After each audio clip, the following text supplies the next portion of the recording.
Man, it felt like forever waiting to play this game, but I finally managed to get the game on launch day at my local Target retailer, and I just finished beating the game. Here are my own official thoughts on this action-packed gaming experience.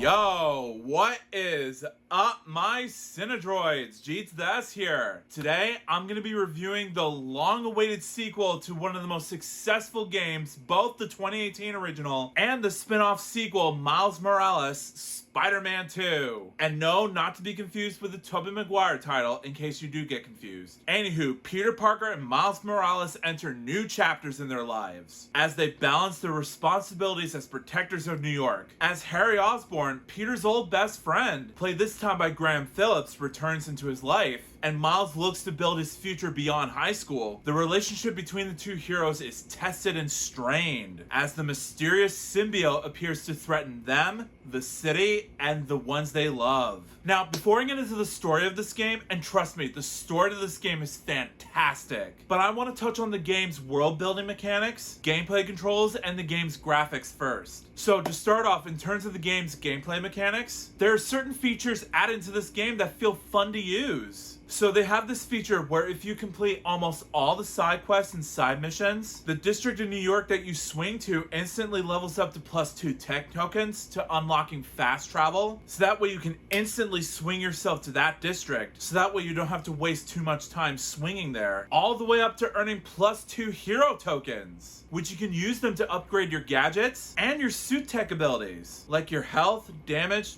focus, and traversal techniques, so you can do more damage to your enemies and progress through the story faster, which I find to be really cool. Also, the graphics in this game, just like with the 2018 original, Miles Morales, and Ratchet & Clank Rift Apart before this, since they're all made by the same studio, Insomniac. The graphics in this game, both in gameplay and when you're watching the cutscenes, it looks, no pun intended, amazing. Even the character models look different from the previous two games. Sure, I get people complaining about Peter's new facial model than the one we had previously, but for me, I'm beginning to grow fond of his new face. Sure, it looks nothing like the face than the one we had from the 2018 game from the PS4, but after a few years, I gotta admit, his old face looked ugly in my opinion. Sure, fight me in the comments, but I'm allowed to make my own opinions. The face that he has now looks cute. He looks like a normal high schooler. Even MJ looks different. But again, it's not a bad thing. In the first game, her hair is braided, but in this, she has her hair all the way down. But she looks like classic Sam Raimi Mary Jane Watson to me, like something out of the Tobey Maguire films. And I think she looks beautiful like that. Also, when it comes to the gameplay controls, even in the mix of the game's action sequences, where I get to fight a whole slew of enemies, which I won't spoil in case you haven't played it yet. But regardless, it felt fun to play. Even when we get to the part where Peter gets into his symbiote suit. More about him later, but his powers are monstrous. But again, that's what I loved about this game. No spoilers, but when he's in his Venom suit, he acts like a real monster, and I loved it. I felt tense watching and playing as him go ham on the enemies he comes across. So for that, a round of applause to both Insomniac and Marvel Entertainment for making his Venom suit not only look ferocious, but also making his powers feel like a force to be reckoned with. Again, without giving too much away. Now we got those out of the way, let's talk about the story campaign and side quest missions, and how all of it connected to the story superbly well, and how well executed they developed Peter in the symbiote suit in this game compared to how they portrayed Peter in the symbiote in the Spider-Man 3 movie that came out in 2007. Again, without giving away any spoilers, in terms of the game's character development, the game's dramatic and emotional tone, and the careful direction coaching by both Ryan Smith and Brian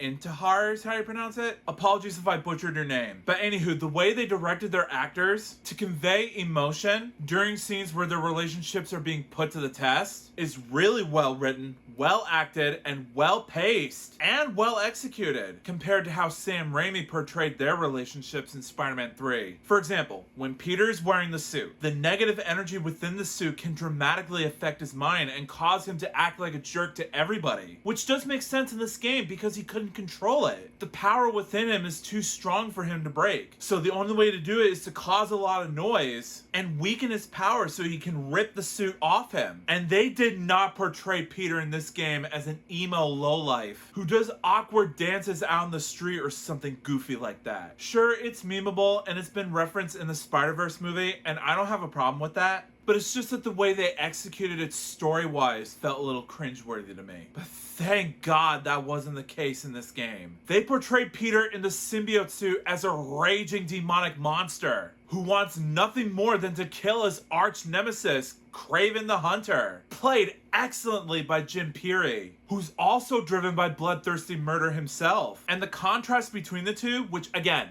no spoilers, but it was extremely well written. And also when it comes to the side missions, in general, they connect to the main story. But there's also a new type of side mission called the FNSM request, where on the app that is created by Genki, played by Griffin Pautu, an FNSM request is posted on the app. And you have the option to complete that side quest. And let me tell you, one of the FNSM requests also made me cry playing it. Again, I'm keeping this review spoiler free so that way you can experience it for yourself. But when I first played it, sure, the context within it was sad, but it was the song that was playing in the background while I'm swinging through New York City that almost made me cry a little bit. Again, experience it for yourself to get the full context. Also, I heard some complaints in this game saying that this game was super short, but my advice to you is that the only way that you're making it seem short is that you probably skipped out on a bunch of side missions. So I suggest that you play through the side missions while you play through the main story at the same time to get a much longer experience. But please, don't take my word for it. Also, I've been hearing a lot of trolls on the internet making too many perceived negative assumptions about the game, and I can't list them out for you because 1, it would take too long to discuss, and 2, you can just look them up on the internet to see what the trolls are talking about. But I'm gonna sum it up for you nice and clear. They're ridiculous. It's almost like if J. Jonah Jameson is writing ridiculous conspiracy theories on the internet about this game.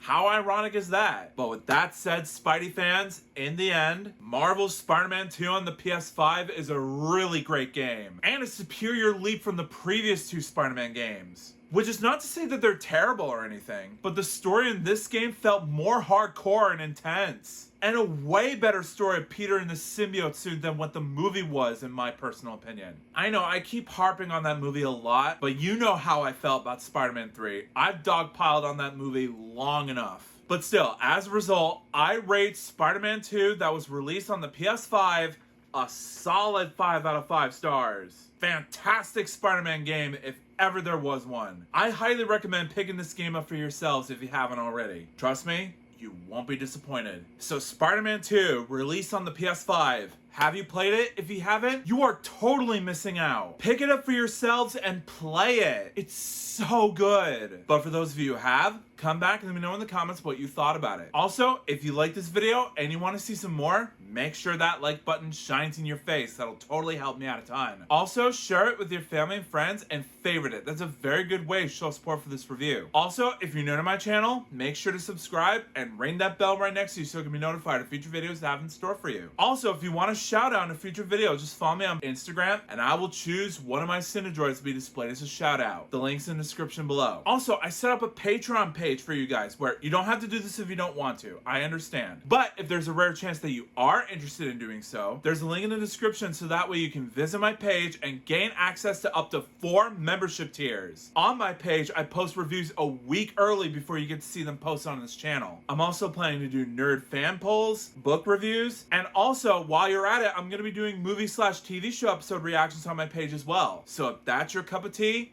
go to the link below, become a patron, and let's get to know each other a bit more. Also, if you want to subscribe to my gaming channel, there's either a link in the description or at the icon card at the top right corner of your screen. Go over there, subscribe, and let's just have fun together. Also, if you want to subscribe to my GS Productions After Dark channel, where I do reviews of mature rated movies, games, and TV shows that are not for families, but my commentary is still going to be family friendly anyway, there'll be a link in the description so that way you can visit my channel if you're feeling frisky. But until then, I'll see you next time. Peace out.